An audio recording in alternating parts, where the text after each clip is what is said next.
Parliament کو ایک بہت بڑا شرف حاصل ہو رہا ہے، اس پورے پارلیمنٹ کو ایک شرف حاصل ہو رہا ہے، اور پوری پارلیمنٹ جو اسلامی جمہوریہ پاکستان کی پارلیمنٹ ہے، اور پاکستان کے عوام جس کی اکثریت مسلمانوں کی ہے، جو دو قومی نظریے کی بنیاد پر ہمارا وجود میں آیا تھا، اور آج وہ فیصلہ دے رہی ہے کہ 2028 کے بعد ملک کے اندر ہر طرح کے سودی کاروبار اور معاملات یہ ممنوع ہوں گے اور کاروبار سے پار ہوں گے۔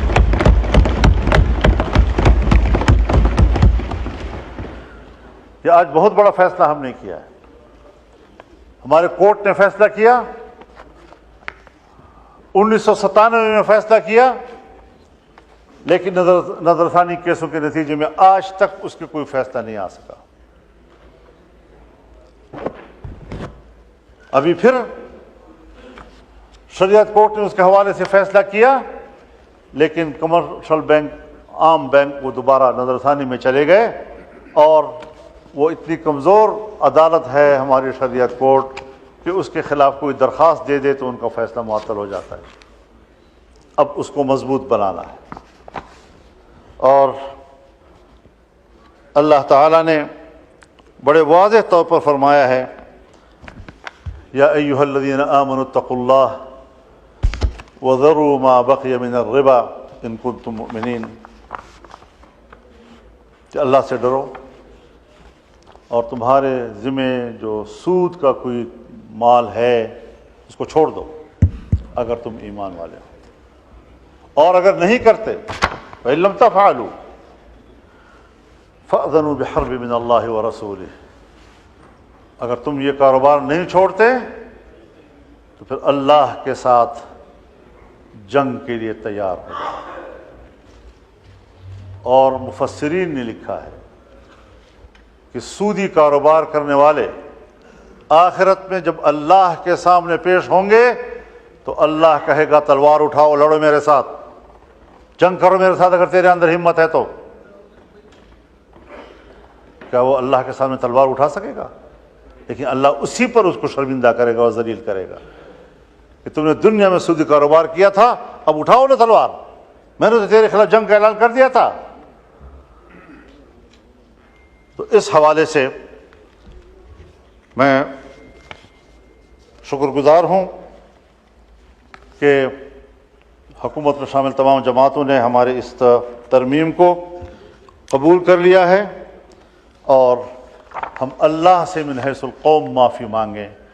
اور یہ پارلیمنٹ قوم کی نمائندہ ہے۔ ہم جب یہاں پر بیٹھ کر اس 77 سالوں کا جرم اس پر اللہ سے معافی مانگیں گے تو اللہ غفور الرحیم ہے، انشاءاللہ وہ پورے قوم کو معاف کر دے گا۔ ہر بات، یعنی آپ خود اندازہ لگائیں، جب پاکستان بنا اور ہم نے اسٹیٹ بینک آف پاکستان بنایا تو اسٹیٹ بینک آف پاکستان کی افتتاحی تقریب سے قائد اعظم محمد علی جناح نے خطاب کرتے ہوئے فرمایا کہ مغرب کے نظام معیشت نے ہمارے لیے مشکلات پیدا کی ہیں، بلکہ انسانیت کے لیے مشکلات پیدا کی ہیں۔ ہم ملک میں وہ نظام معیشت لائیں گے جو اسلامی تعلیمات کے مطابق ہوگا۔ ہر بات پہ ہم قائد اعظم کا حوالہ دیتے ہیں، یہاں ہمیں ان کا حوالہ کیوں بھول گیا؟ ہم نے کیوں اس ملک کے نظام کو ٹھیک نہیں کیا؟ تو یہ بھی آج اس ترمیم کی بہت بڑی کامیابی ہے، اور ساتھ میں شریعت کورٹ کے فیصلے جو لامحدود وقت کے لیے معطل رہتے تھے، اب اسے 1 سال تک کے لیے اس کی حد مقرر کر دی ہے کہ اگر 1 سال کے اندر تک اس کا فیصلہ نہ ہوا تو پھر آگے جا کر سپریم کورٹ اس پر کوئی رائے دے سکے گا، لیکن وہ پابند ہوگا اس کا۔ اور شریعت کورٹ کے اندر کے ججز، وہ اپنی کورٹ کا چیف جسٹس نہیں بن سکتا تھا، آج کے بعد وہ خود اپنے عدالت کا چیف جسٹس بن سکیں گے۔ اسی طریقے سے اگر شریعت کورٹ کے فیصلے کے خلاف اپیل کی گئی اور 1 سال میں کوئی فیصلہ نہ آیا اس اپیل کے حوالے سے، تو شریعت کورٹ کا فیصلہ خود بخود مؤثر ہو جائے گا۔ یہ بھی ایک بڑی مثبت پیش رفت ہے اس حوالے سے، اور میں شکر گزار ہوں کہ ہماری اس وقت جو حکومت میں بیٹھے ہوئے اراکین ہیں انہوں نے اس کو حمایت بخشی ہے۔ اس حوالے سے اسلامی نظریاتی کونسل کی سفارشات ہم سن 1973 کے آئین کی بات کرتے ہیں، ہم سن 1973 کے آئین کے ترامیم کی بات کرتے ہیں۔ سن 1973 کے آئین کے بنتے ہی اسلامی نظریاتی کونسل قائم ہوئی۔ سوال پیدا ہوا کہ جب ہم نے آئین میں کہہ دیا ہے کہ اسلام پاکستان کا مملکتی مذہب ہوگا،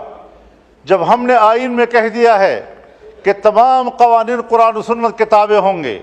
جب ہم نے آئین میں کہہ دیا ہے کہ کوئی قانون قرآن و سنت کے خلاف نہیں ہوگا،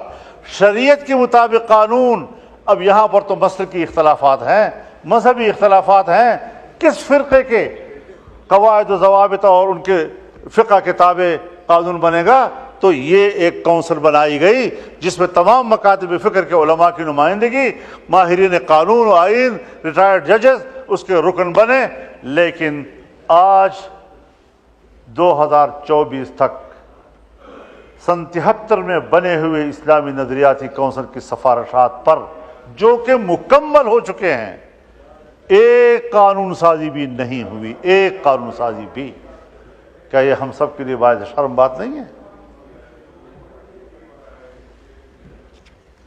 تو اس حوالے سے آج حکومتوں کو از روئے آئین و دستور پابند کیا جا رہا ہے کہ 1 سال کے اندر اندر آپ کو ایوان میں بھی پیش کرنا ہوگا، اور ایوان اس سفارشات پر قانون سازی کے لیے غور و فکر شروع کرے گا، بحث بھی کرے گا اس کے اوپر۔ اور ہاؤس میں کوئی نیا مسئلہ آ گیا، ایک ممبر اٹھتا ہے اور کہتا ہے کہ اس مسئلے کو شریعت کورٹ میں، اسلامی نظریاتی کونسل میں بھیجا جائے۔ پہلے 40% ہاؤس کے اراکین ووٹ کرتے تھے، تب جا کر وہ اس قابل ہوتا تھا کہ اسلامی نظریاتی کونسل میں جا کر اس کو حوالے کر دیا جائے۔ اب اس کو آسان بنایا گیا، 25% پر لایا گیا ہے۔ تو یہ بھی ایک بڑی کامیابی ہے، ایک پیش رفت ہے کہ ہم کچھ اس ملک کی اسلامی شناخت کی طرف آگے بڑھ رہے ہیں۔ اور آج کی اس ترمیم میں ان باتوں کی شمولیت کے بعد میں سمجھتا ہوں کہ اس ایوان نے 77 سال سے ہم جس چیز کے منتظر تھے اس حوالے سے ایک مؤثر پیش رفت کی ہے، اور اس پر پورا ایوان مبارکباد کا مستحق۔